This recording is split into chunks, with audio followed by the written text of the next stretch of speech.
Welcome to the Channel for Grace. Gobind will be live shortly. Book a tarot or astrology reading on our website, channelforgrace.guru, and check out our latest programs and classes. Please give us a share and a like, and we hope you enjoy the broadcast. Welcome to the Channel for Grace. Gobind will be live shortly. Book a tarot or astrology reading on our website, channelforgrace.guru, and check out our latest programs and classes. Please give us a share and a like, and we hope you enjoy the broadcast. Welcome to the Channel for Grace. Gobind will be live shortly. Book a tarot or astrology reading on our website, channelforgrace.guru, and check out our latest programs and classes. Please give us a share and a like, and we hope you enjoy the broadcast.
Satnam, welcome back to the channel. My name is Gobind, and this is your Channel for Grace. Thank you guys so much for being here live, and thank you to those of you that are watching the replay. If you enjoy this content, if you're new, make sure that you subscribe, hit the notification bell so you get notified of when I go live and when I upload videos.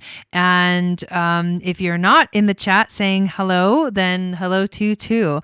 I have a couple of announcements to make before we jump into this broadcast, and today I'm going to talk all about the astrology of the full moon in Aries that is happening on Sunday.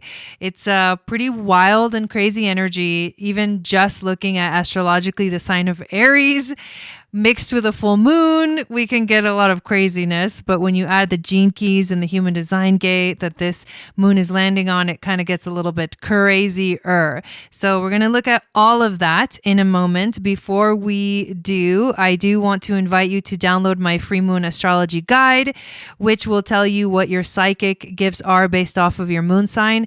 It's also going to enter you into my email list, which is the best way to stay in contact with me. And I send out a weekly moon magic report, the horoscope, the astrology for the week in your inbox every Wednesday morning. If you want to join us for an awesome challenge where we are going to take our health to the next level, the Meta Power Challenge is happening starting October 17th. There's still time to sign up. All you really have to do to join us for the challenge, it's free, is to basically just purchase the products. And you have to do that through me. And then we start on the 17th. We are going to have live Zoom meetings for our specific group every Monday evening, I think 5 p.m. Pacific. And we're also going to plug into the greater group, the greater team, which I'm really excited about that. I just made that decision a couple days ago. We're going to plug into the bigger group that I am a part of, the bigger team that I am a part of. And I've actually signed up to, there's a lot of different teachers. They're going to have meditations. They're going to have yoga classes. They're going to have workout classes. And they're also going to have Tuesday nights education courses or workshops. And so I signed up to do the first workshop, which is going to be the the first Tuesday, the 18th, and I'm going to talk about in that workshop for everybody, which is that bigger group, the astrology that is going to be happening while we're doing the challenge, and what are the important things to look out for. So I'm signed up as one of the presenters for that. So I'm really excited for us to do this challenge together. It's going to be amazing. I personally feel amazing after taking these products. It's like night and day with my energy levels. I mean, honestly, I can't say enough about the power of what I'm experiencing right now. And I've only been doing them for 2 weeks. My skin looks amazing. I have lost weight. Like I said, I feel like I have more energy. My sugar levels are I can feel, I don't measure my sugar, but I can feel that I'm much more at a kind of neutral level all day in terms of like my mood and everything. So, and I know that sugar levels can cause mood changes and emotional changes. So mood like leveler is a good thing.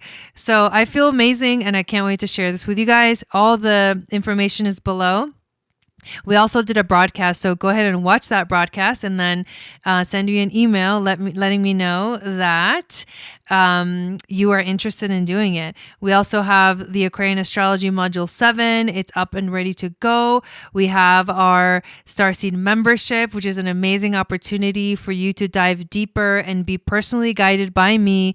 This beautiful group of, it's mostly women now, but I think it's actually all women. I don't know if there's a man, so it's like this beautiful group of women. It's just kind of naturally happened that way.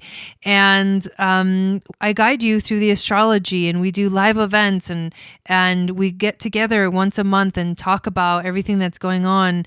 It's like a support group, really, and it's a beautiful community that we are building. So there's a lot more than that, but make sure that you check it out. And every new and full moon, I send out a meditation and also a journaling PDF that you can use during that energy to set your intentions for that new or full moon. So really, really exciting. Let me say hi to everybody that's in the chat. Hello, Kimberly. Welcome in. Hello, Joni. Welcome in. Hello, Shannon. Good to see you. Colette. Valerie. Good evening. Nelvin. Good to see you. Raessa. Thank you for coming. You guys are amazing. Feeling really weird already. Yes, it's weird energy for sure. A look at the stars. Yeah, it's been a rough week. Energetically, it's been super weird. And I feel like things are they're feeling like they're starting to lag. For some reason, they just feel like things are slowing down. But we do have a lot of retrograde energy. Pluto is about to go direct. So that's going to be happening right before this full moon. Hello, Jeanette. Welcome in. Hey, babe. Welcome in. Okay. So that's everything that I wanted to share. Now let's actually dive a little deeper into this, this moon. I'm going to put some oils on me just to clear the space. I'm going to use some Palo Santo.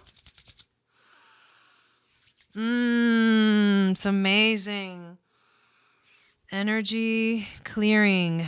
Yes. And what I cover in this astrology forecast, by the way, I have a quick question for you guys. I had this idea that I wanted to do a human design forecast for the new and the full moons as well, but do it as something separate than the astrology forecast, because it would basically entail me pulling up the human design transit chart for the new or full moon and looking at it from the lens of basically just human design. I had this idea that would be something really fun for me to do, but obviously if you guys are interested, because otherwise I won't waste my time. But I think it might be fun to do something like that for sure. Hello, Alan. Welcome in. Thank you for being here. Let's do a little bit of spray. Essential oils are amazing. I'm using this Dreamtime Mermaid's Tail, which I absolutely love. This essential oil, what does it have? It's for purification, awareness, self-expression, repels self-doubt, shame, and insecurities. Doesn't say what the blend is, but it smells amazing, and I know it's made with really awesome oils. So thank you, Kimberly, for that donation. I appreciate it. So let's dive into the astrology of this moon. I'm going to switch over to the screen share, but it's going to take me a second to actually share the screen. And we're going to look at the general energy of the full moon in Aries. We're going to look at the aspects. We're going to look at the starseed energy. We're going to look at the gene key, the human design gate, and dive deep into what is the symbolism of this moon. And also, I mean, I'm not going to say I'm exhausted because I haven't been exhausted lately, but I've been doing a lot of like computer work that is just things that need to get done. And it's just been feeling like, I've been feeling a little bit of like there's pressure to do things, and at the same time there's like a sluggishness. That's what I've been feeling, but I think that the energy of this full moon is just feeling a bit intense already for all of us, you know, individually. Jeanette says, sounds really interesting in the deep dive. Yeah, totally. So the chart that is on the screen right now is the chart for the moment right now, but I'm going to fast forward to Sunday, because this full moon is actually happening on Sunday. So I'm going to find the exact moment, and we're going to look at it more deeply in a moment. Okay. So happening at 16 degrees. If you missed the show that I did yesterday for the Magic of Venus, make sure you go watch that show, because it was amazing the amount of information that came through for the Venus, the Magic of Venus this week. And a lot of it is kind of like the backstory of what's happening as we get to this climax or apex point that we call the full moon energy. So we are looking at down here. The way you can tell there's a full moon happening is you look at the moon energies, and I'm circling all the stellium in Aries. But honestly, we're not going to talk about Aries. We're just going to talk about the moon and Chiron, basically, because they're really close together. And then on the other side of the spectrum, always opposing the moon, is the sun. And it happens to be the sun and Venus doing their conjunction here on the other side.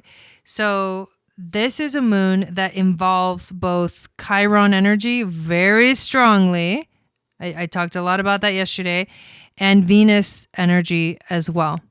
And the reason, and the Venus story is not just like, oh, it's just hanging out here. Like, no, Venus is going into the underworld right now. She's getting ready to conjunct the sun at the end of Libra. Libra season is sort of this intense portal. Now, what happens, or what does it mean? Let's just take it from the simple stuff and then add on the layers of information. So this is a Mars-ruled moon. And this is because the full moon is in the sign of Aries, and Aries is ruled by Mars. So this means that whatever Mars is doing is important to look at during this time. So if we go over here and check out what Mars is doing, Mars just happens to be at exactly 22 degrees of Gemini, and he's been activating the Orion star seeds. So he's at this intense frequency of Orion, and the Orion star seeds and the Orion star beings were the ones that protected the portal to the ninth dimension, which is found by looking at the Orion constellation and making a spiral through the star. And at some point you can see the position of where it's basically the ninth dimension is literally like the center of the universe in a way, but we can see it, or we can tune into it by looking at the Orion star constellation. So that's a really, beautiful and powerful thing to know about Mars. Mars is in Gemini, and he doesn't necessarily like being in this sign, and especially since he's going to be going on his retrograde in Gemini. That's going to be happening very soon, and that's going to be a huge, huge shift collectively. It's going to happen in Scorpio season. I think shortly after the sun enters Scorpio, Mars is going to go retrograde. So yay us, because the Mars retrograde really feels really uncomfortable. It doesn't happen too often, but it takes longer than a year for it to go retrograde. And so we don't really feel these Mars retrogrades kind of feel like they come and they hit us and then they leave for a while. So it's a big deal when they actually come around. But he's activating the Orion Starseed energy. So the other important thing to notice about what Mars is doing, right? If we're continuing this flow of it's an Aries ruled moon and Mars rules the sign of Aries, you've got Mars over here at 22 making a trine to Saturn over here and Vesta, the keeper of the sacred flame, and in turn also making a trine to the sun and Venus just via the connection there. And then Saturn is also making a trine to the sun. And these aren't exact, but what we're looking at here is a grand trine in astrology. It means that these 3 points that are connected are creating a harmonious frequency, a harmonious flow between each other, an understanding between each other. Mars trines Saturn is determination, inner power, inner determination, willpower. Mars trines the sun is the ability to really put your action and drive into the things that you feel are really important to you. And then Sun trines Saturn is there's a seriousness to it. There's a responsibility. There's a taking responsibility and also a sovereignty where you have to basically act with your power, act with your strength. And only when you do that, do you really accomplish the things that are challenging in life. So this is an energy that is helping us to be able to accomplish the things that are challenging in life. So there's a lot going on there by just looking at the planet that rules the moon. But in general, this full moon or moon in Aries is about action, impulse, receiving the gifts of the new moon that happened 2 weeks before. What was going on in your life 2 weeks from now? 2 weeks before now. It's a magnification of Aries energy, which is a shadow frequency that can be very violent and aggressive. The culmination of Aries energy, and it can relate back to the last Aries season that we had this year, which was obviously the March 21st, the starting of the spring season and the spring equinox. So it can relate to the frequency of that, to the beginning of the year. So there's a lot of themes within themes hidden with this energy. What are some of the aspects that are happening with this moon? We already talked about this, grand trine energy between, Mars and Saturn and the sun, which is amazing. But the biggest thing that is so important is that this moon is making a conjunction to Chiron. And Chiron is known as the wounded healer. So right now, collectively, the core wound that humanity is facing is basically narcissism. I mean, you see it literally everywhere. Like Teal Swan just recently said that the earth, humanity is in a collective state of narcissism. It's kind of insane. And it's really, really weird energy, and scary energy. But this is the earth, truly, truly healing. The earth is bringing in these codes, right? This is astrologically affecting us, right? Because these are planets that affect the earth. But Chiron brings in the dealing with the core wound, which also has to do with dealing with and healing our own karma. So that's really important. And it's a big, big, powerful theme that is happening with this moon. So you're not going to get away with dealing with your core wound.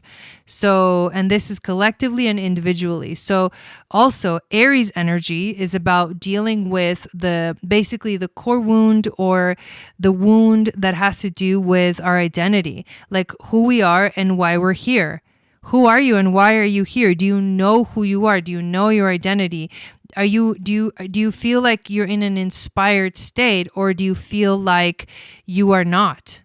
You know, because Aries can be that beautiful spark, an inspiration, but at the same time, it can be very heavy, and it can be almost like a weight, you know, like we're carrying some kind of a weight.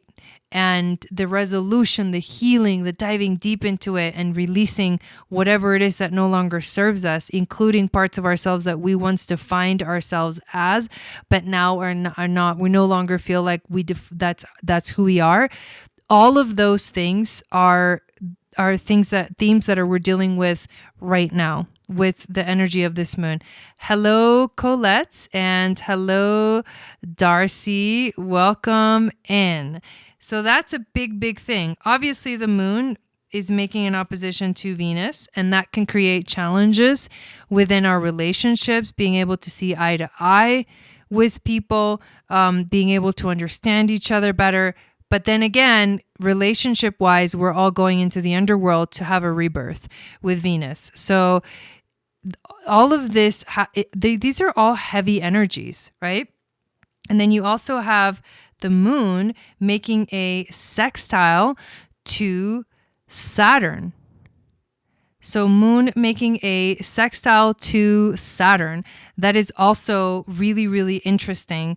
It's a positive aspect, right? It's the kind of aspect that is here to help us again find that seriousness, find that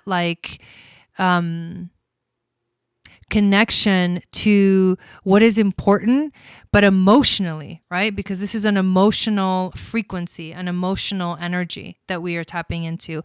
Hello, welcome in. Yes. Darcy says, Jai, I have a question about Mars retrograde. I'm scared. You know, I don't know what's going to happen. I would say don't be scared. Definitely stay positive. Definitely, be ready for whatever and do your best, do the best that you can in any situation that comes up. But these are quite heavy energies, and these are quite heavy influences that are affecting us right now. So, but the sextile is good, right? The trines are good. They're positive energies. We already talked about the grand trine between the Sun, Mars, and Saturn.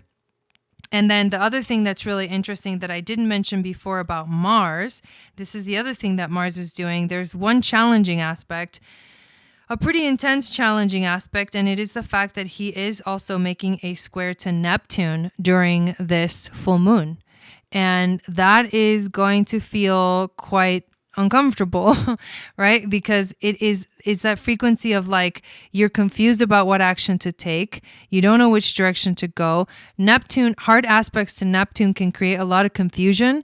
And so you have to like seep through the fog and seep through that those weird energetic, energies to be able to truly step into activate your drive and motivation, but in the right direction, right? You have to take this in the right direction, and Neptune can cause a lot of confusion to show up in our lives. It's almost like an illusion, right? So that is, I'm sorry to hear that, Nelvin. That sucks. I stopped and thought about decisions to make, and I'm like, I'm getting it. All good. Hello, Adriana. Welcome in. My prayer lately when I'm afraid has been, I trust myself to receive all that comes my way with courage and know I am able to meet all of it with love. I love that, Adriana. Thank you so much for sharing that. So let's take a look at the starseed energy of this moon. So we know that it's happening at around, we know that it's happening at 16 degrees of Aries. Ella says, yes, so much confusion and heavyweight things for me lately, driving me crazy. Yeah, it's been insane. So the starseed energy that is being activated right now with this moon is actually the Andromedan starseeds.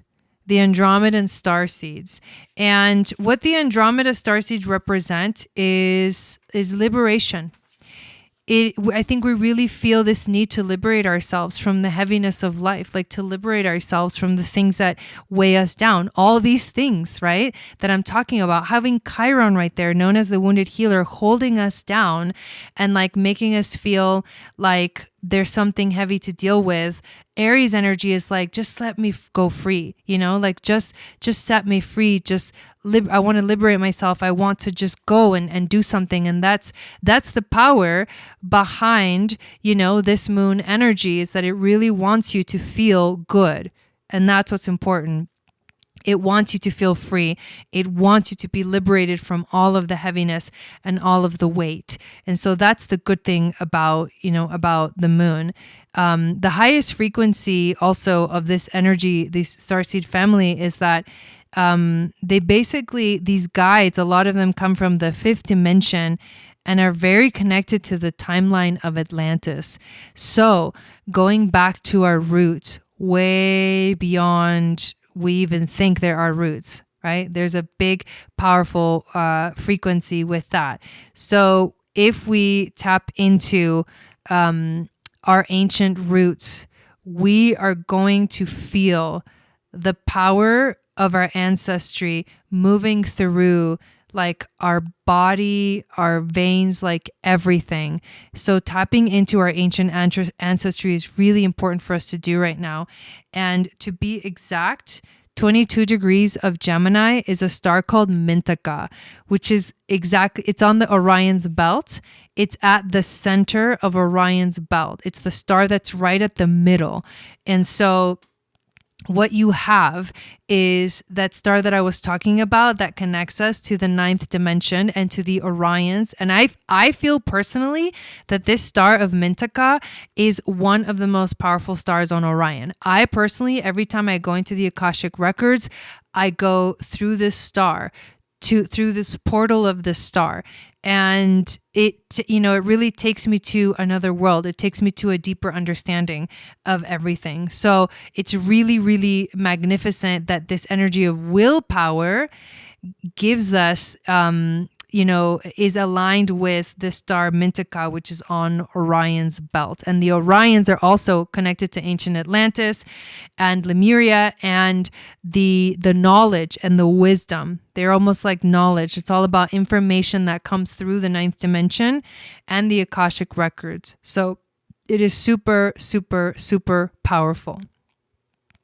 The chakra that this energy of Aries is aligned with is actually the root chakra or the base chakra, and it has to do with our reproductive system. And it makes sense that this energy of Aries sparks things into life. It is the fire that sparks things into life. And so the awakening, the powerful activation that can happen here, there's a lot of potential there. It's almost like it is a rebirth, right? Hello, Dawn, welcome in.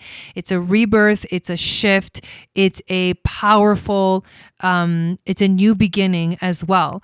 So this new beginning, I feel in a sense, this is sort of brewing and getting us ready for the eclipses that are coming in Scorpio season. We're going to have a solar eclipse in Scorpio and then a lunar eclipse in Taurus. And it's crazy that I'm going to be in Argentina during that time. That's just freaking wild to me. But there's another important thing, is that this is about sparking things into life, reproducing things, like birthing things, right? So what I want to do next is actually dive into the Sabian symbol and the Chandra symbol of this moon, and then go into the gene key and talk a little bit about the human design that this full moon is landing on. So the more information we add, the more powerful that this message, becomes. So beginning with, and again, we're having a moon at 16 degrees of Aries. So we have to look at the Sabian symbol of this degree. And this is what it is. So we've got suitcase in hand. A girl marches out the door to move in with her boyfriend. Her parents sit and watch in stony silence. Communication problems in relationships. Knowing when to say something and when to remain silent. Bringing up issues that could end up in a screaming match versus neglecting to say something when one really should, and sitting around afterwards regretting it. Having the courage to take emotional risks versus living a life full of regrets. Recognize that they have to learn some things for themselves. This is about loosening up emotional blockages, especially those inherited from others' parents. Whoa, isn't that deep? Adhering to traditional sex roles versus adapting to the needs of the situation, and experimenting sexually to figure out who one is compatible with. Exciting but disastrous affairs versus learning how to settle into a stable and agreeable marriage, and impulsiveness versus prudence. So it's kind of like these intense energy of these odds that are like jumping from one end of the spectrum to another. But basically just that description, it's like suitcase in hand, a girl marches out the door to move in with her boyfriend. She's just like, F this, F you guys, I'm going out to live my life. That's very Aries energy, right? Aries just goes and doesn't think. And sometimes, hopefully that's for the good, but sometimes obviously because the Aries energy can be very naive, it's to our detriment, right? And then we learn later, because what does that give us, right? The choosing gives us the ability to gain experience. And that is very, very important thing to recognize about the energy of willpower. The Aries has a lot of willpower and it wants to just go and do. But the good thing about that is that, yes, we may choose the wrong thing. We may make mistakes, but the power is that as we learn, we become wise. And we're able to have more willpower and more strength because we allow ourselves the powerful experiences that teach us. So don't be afraid, right?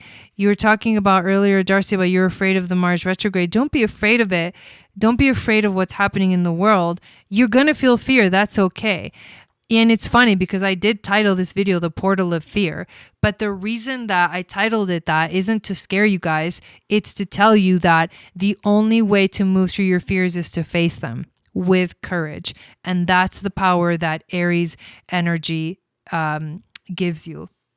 So here's the Chandra symbol for 16 degrees of Aries. This one's funny. Well, let me switch back to just me. So a bodiless head asleep on the beach.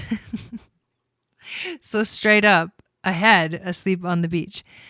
Cast into exile. Okay, so first of all, before I even say what this thing is, that makes me think of, yeah, you're welcome. That makes me think of like when you think too much, where you like sever, the mental energy severs itself from the body. Like, and that's a big theme in human design, is that basically we have a personality and a design, and the personality has to do with our like conscious part of ourselves, and the design has to do with our body. Our body knows, our body is wise. Our body knows exactly what to do, when to do. And if we would just listen to our bodies, they would 100% like guide us through this life with flying freaking colors, and we would have the most amazing lives we could ever have in this life. Right? We could ever have in this incarnation. But what ends up happening is that the head, the mind, the thoughts try to take over the experience of the body. And then that's when we damage our bodies with our thoughts, with our mental energy. Now, a bodiless head asleep on the beach, it reminds me of that, is when your mind tries to take the wheel and take over the situation when it should not. Your mind is not the driver. Your body is the driver. And our bodies are so wise, right? In human design, we have all these centers that are our wisdom, whether they're defined or undefined, or whether we have this gate activated or that gate activated. The body has the wisdom. It's like not on autopilot, but it knows which direction to go and which path to take. But our mind tries to take the wheel. And when our mind takes the wheel, that's when we like completely fall off. We fall off the path of destiny, that what we were meant to really do in this life. And that's what this energy reminds me of. Yeah, it's like the connection, head versus heart, right? Exactly. So, cast into exile, sworn to silence, held to an ancient code to be a watcher, a perfect witness to the inward reverberations of all things. Outward events and experiences are gone. They mean nothing here. All that counts is to sense into things, to remember the essence, and to know the forgotten worlds. It is a lovely vigil, a strange destiny, with a piquant flavor of sorrow mixed with exultation. What others are happy with is far out of reach, unimaginable. Yet what so many others miss and are put off from is here vividly, vibrantly indwelled every moment, which sweetness the bitter cup and allows the greater task to be taken up with a surrendered will and a quiet inward repose. The Chandra symbols are really like poetry. They are super, super beautiful. So take what you will from that beautiful message. We're going to dive into the gene keys now. And the gene key that this moon is on is the 51st gene key. The 51st gene key is called initiative to initiation. It's kind of interesting, right? Initiative to initiation. The shadow of this gene key is agitation. The gift is initiative. And the city is awakening. Me too, Dawn. She says, I'm so into this, listening to the body. Me too. Completely. So it goes from the shadow of agitation to the gift of initiative to the city of awakening. So we're gonna read about the city of awakening and the frequency of awakening, but basically in the shadow of agitation, that's the portal of fear.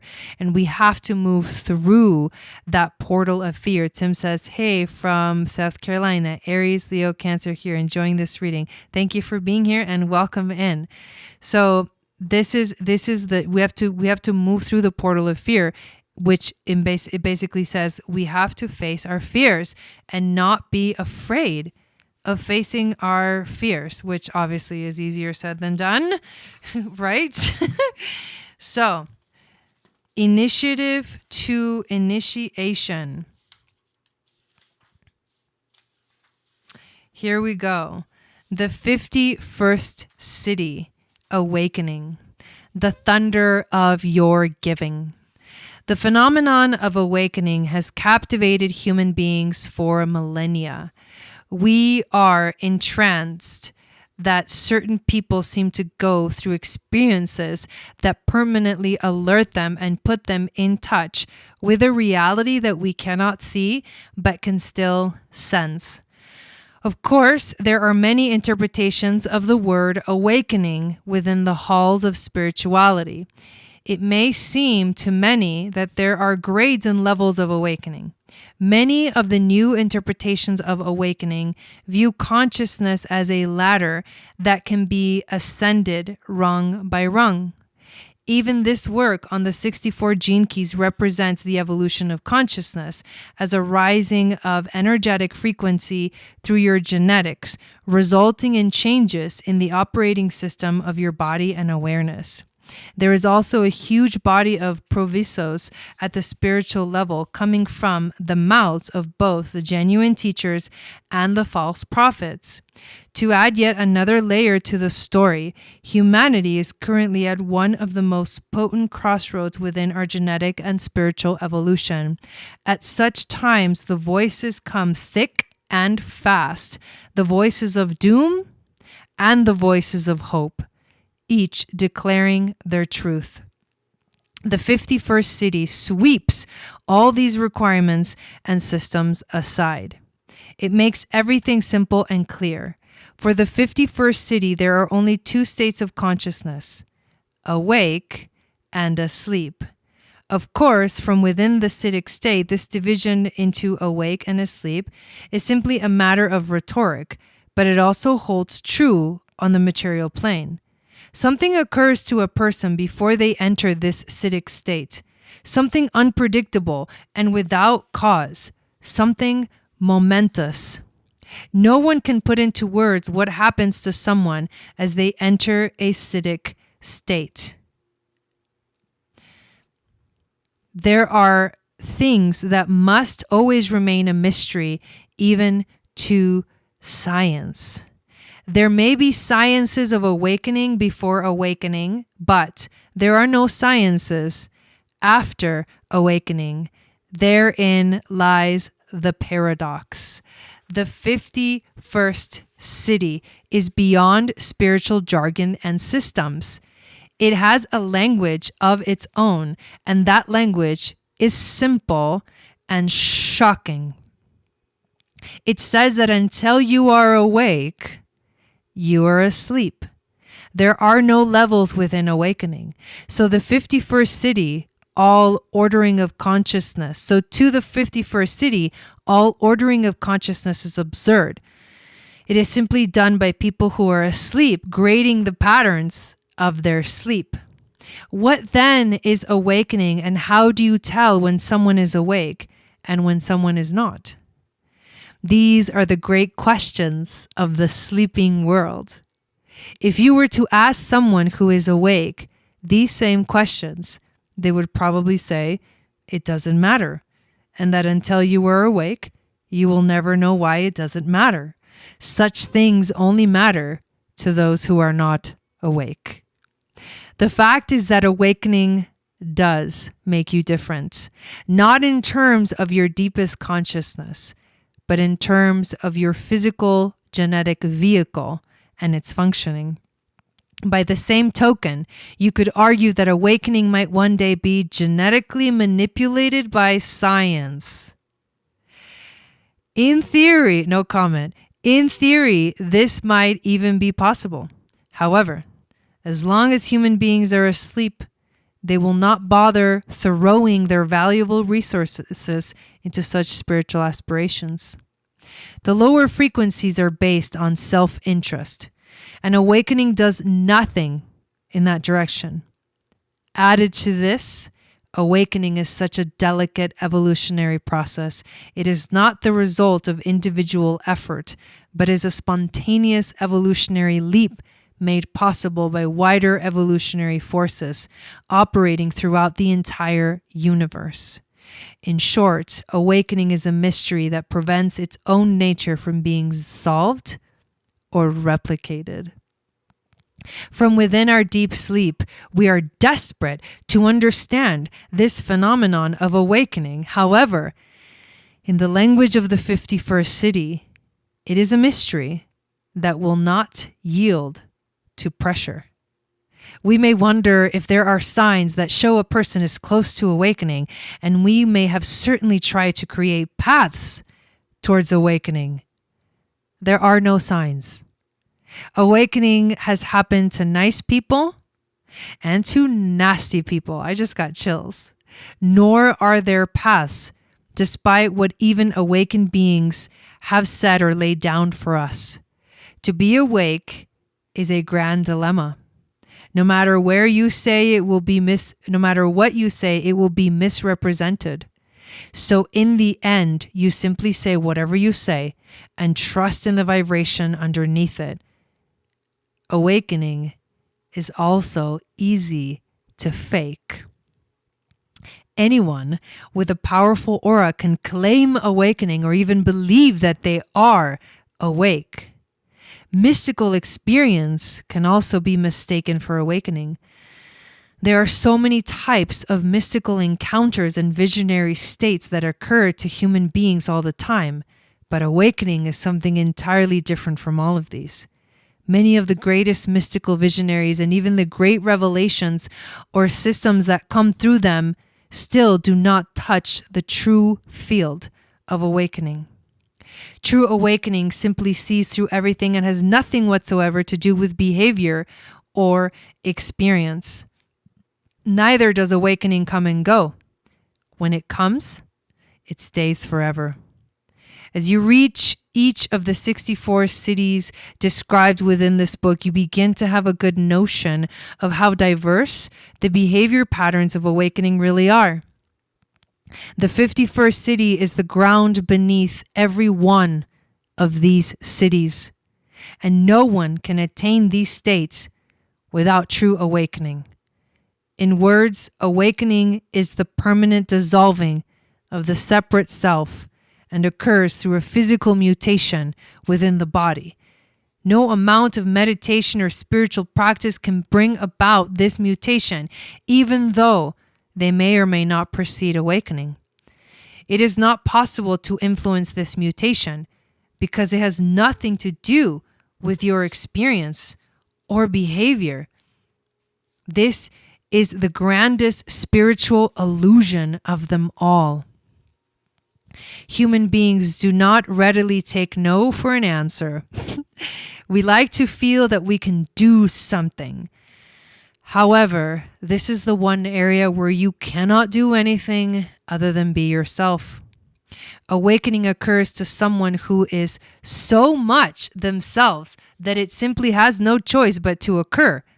The irony here is that you cannot work at being yourself. It is simply an innate gift. You can see how the shadow of agitation bleeds through this gene key at the highest level. Even when you are away, you can still see the spiritual agitation that your presence causes others.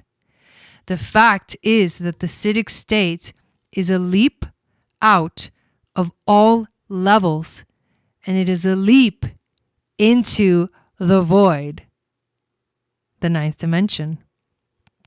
Nothing can prepare you for that leap, and nothing definitive precedes that leap. Neither is this leap a leap that you take.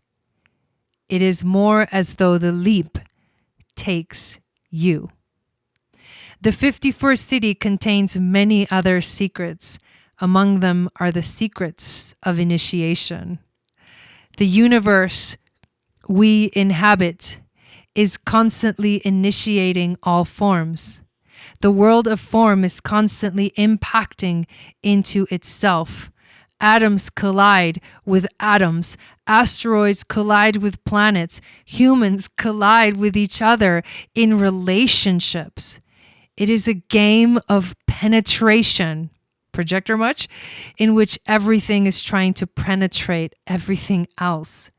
Every penetration is, in a sense, a shock and results in a mutation or a transformation of some kind. Death itself is the transformation of one form back into its constituent forms. Before awakening, forms are still forms, so we are always at risk of some kind of impact or shock. Such shocks are really initiations in which the boundaries of your world are shaken. Are you guys ready for this full moon? After awakening, all forms are experienced as interpreting each other. So there are no longer any shocks or impact. There is no localization of awareness in the body in order after a shock to take place. Initiation always demands an environment, and awakening brings an end to the very concept of environment. As we have seen, there is a greater deal of confusion concerning the concept of awakening. It is a permanent mutation at a physical level resulting in a fundamental change in the perspective apparatus in the body. The ancient Chinese represented this 51st hexagram through the symbol of thunder, and it really does take us by surprise. Awakening is always a surprise. It comes once and only once, and after it has come, it stays forever. Once you are awake, you cannot go back to sleep. The thunder within this gene key is the thunder of life itself. It is the thunder of your giving. The awakened one becomes a vessel that knows only how to give of itself, there being no friction preventing life from flowing through. This giving is love, but it may or may not manifest as affectionate love. In truth, it is a cosmic, universal love. There is one final thing to say about the 51st city that is of great import at this time of our evolution. Thus far, we have only considered the 51st city at an individual level, but it also operates at a far wider level. An aspect of the ring of humanity, this gene key ensures that one day all of humanity will awaken. Indeed, in the times to come, this city will begin to awaken entire gene pools. There will come a time in which relationships will awaken, then families, then entire communities, until finally the thunder will be heard throughout the human genome. I have chills all over. At this stage, humanity itself will awaken as an individual cosmic being and will see its own true nature. As with individual awakening, this is not a gradual phenomenon, even though it may appear so. It is a sudden, unexpected shock in awareness that is preceded by a mutative chain reaction through your cells and DNA. When humanity awakens, it will move beyond time. That single moment when humanity opens its true eyes for the first time will be the greatest single event in the history of awareness itself. Boom. Those of you that are wondering what the hell I'm reading from, it is called The Gene Keys, Embracing Your Higher Purpose by Richard Rudd, the 51st Gene Key. Holy shit. Thunder. Thunder. Thunder. Exactly. Boom. So.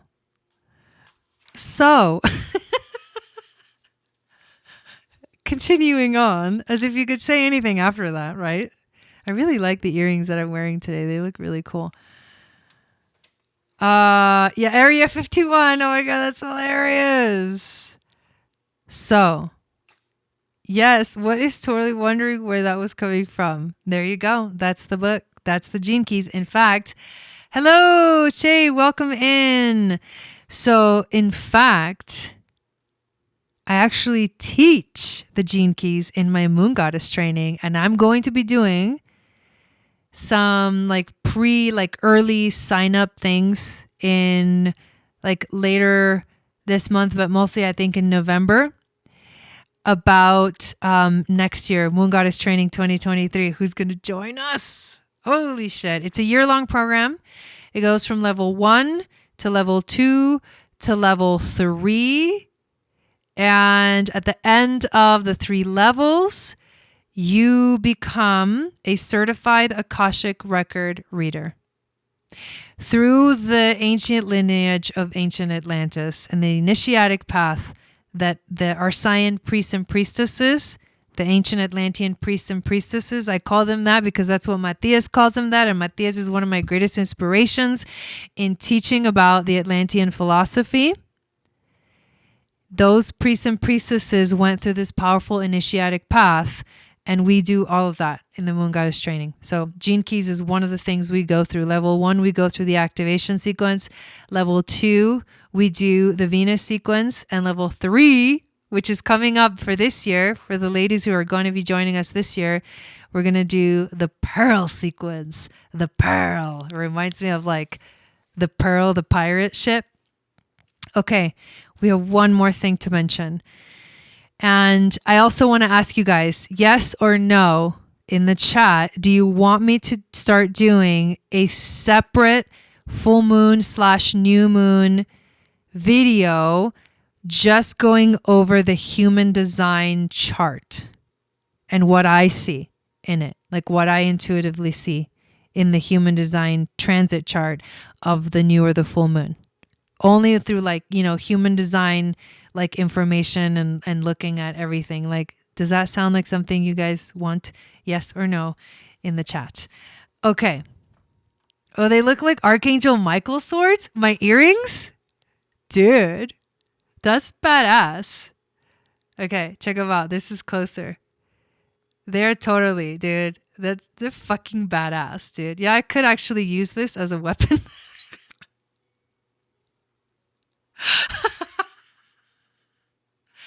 You're like, when danger, oh my God, oh, wait. It's like this. Somebody's coming, right? Somebody's coming, and I'm like, oh shit. And like, go like this. And I'm like, I'm ready.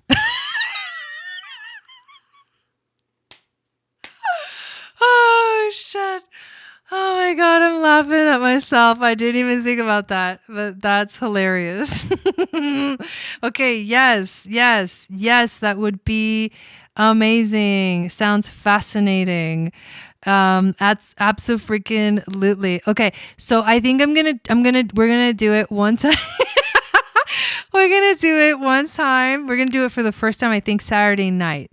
I think I'll go live Saturday night because tomorrow we're doing mini readings. So I think I'll go live Saturday night and I'll do the human design. So that'll give me a couple of days to sort of prepare for what I'm going to say about it and what I want to look through it. And so Saturday night, I'll do that broadcast for the first time, and Spiritual G. By the way, Don Stow is my husband, in case you guys didn't know. I fucking love him. Yes, that sounds interesting. Cool. So, yes. So that's what we are going to do on Saturday night, and then we'll see how it goes. And if it's good, then we'll keep doing it. But just to talk about the actual gate that this full moon is on. And so this is what I'll expand on Saturday, okay? So in human design, this full moon is found on the 51st gate. So the gene keys and the human design gates they're the same. So when I'm talking about the 51st gene key, it's talking about the 51st gate. They're sort of interchangeable. They're the same system, just the gene keys is much more ethereal and like philosophical, and human design is much more like practical, right? So the 51st, the 51st gate, and he was talking a lot about shock in the gene keys, right? Because Richard Rudd, in case you guys didn't know, Richard Rudd studied with Ra Uru Hu before he channeled the gene keys. So Richard Rudd was one of Ra's students, and he knew human design very, very well. He wrote books about human design, but then eventually he had an epiphany, a powerful download, and he downloaded the gene keys. So that it comes from human design, which comes from a few different systems, right? The Kabbalah, the I Ching, tropical Western astrology, the the chakra system, but really it's like evolved chakra system because it talks about 9 centers instead of 7. But all of these systems are what make up human design, which that's why it makes it so intricate and like really to the point, but it's really detailed and it is definitely like a rabbit hole. But a couple of things about the 51st gate. It's called the gate of shock. It's found in the ego center, which has to do with willpower. The ego center in your human design, if it's defined, it means you have consistent willpower to do the things that you want to do. If you don't have a defined ego, that means you're here, you don't have something to prove on this planet. Like you didn't come here to prove anything. So you have to be really careful when you make promises, because the truth is that you don't know whether you're going to be able to keep that promise or not, because you don't have that consistent willpower. So that's why people with undefined, we went through this, Dawn, didn't we? in the Moon Goddess training, remember? I'm just kidding. But if you have an undefined ego center, then you should not be making promises because you don't know that you can keep them or not. You don't have consistent willpower. Like in that moment, you might be like, yes, I have this willpower. I'm making this promise. I'm going to keep it. And then like years later, you're like, nope, not going to happen because I ain't got nothing to prove. Anyways, I'm speaking from an undefined ego center, so it's kind of funny and comical to me. But Shannon says, I definitely don't have that defined. That's fucking hilarious. But yeah, you might have a hard time like staying consistent with action because of an undefined ego center. The other cool thing is that the connection with Mars, right? That Mars is the drive and the motivation, and the ego center has to do with drive and motivation. So the other thing is that this 51st gate in human design is connected to the 25th gate, and these two together create the channel of initiation. The channel of initiation. So this is a powerful initiation. This full moon is a powerful initiation, but it will begin with, right, Ella? It'll begin with this frequency of shock. Like it'll shock you in some way, and then you'll have to go into action, and it'll take courage to face your fears. So that's why it's really important. So this 51st gate is part of the individual circuit group called the centering circuit. It basically says that centering brings a great thrill of being oneself, as well as a deep love of life to individuality, which serves to enhance its power. To have power, to act according to one's nature, and forge ahead with courage, which is the 51st gate, challenges and defines the spirit of the self. So to have power, to act according to one's nature, and to forge ahead with courage challenges and defines the spirit of the self. These people are ready to leap into the void just for the excitement of finding out what is on the other side. Are you ready to leap into the void just for the excitement to find out what is on the other side?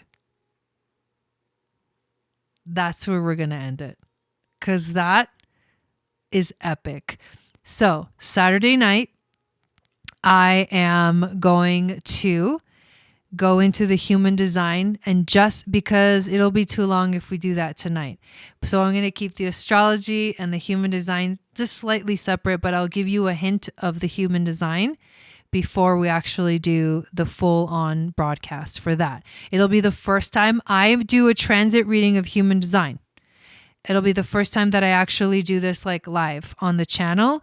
So I'm really excited to see how it goes. There's always a first.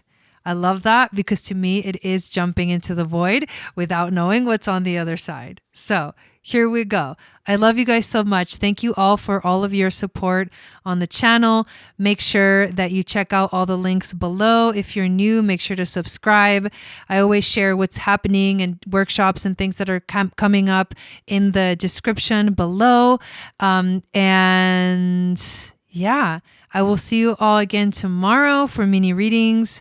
And we will do our full moon in Aries ceremony on Sunday night. So Sat Nam, love you guys so much, and I will see you all again soon. Sat Nam. Welcome to the Channel for Grace. Jai Gobind.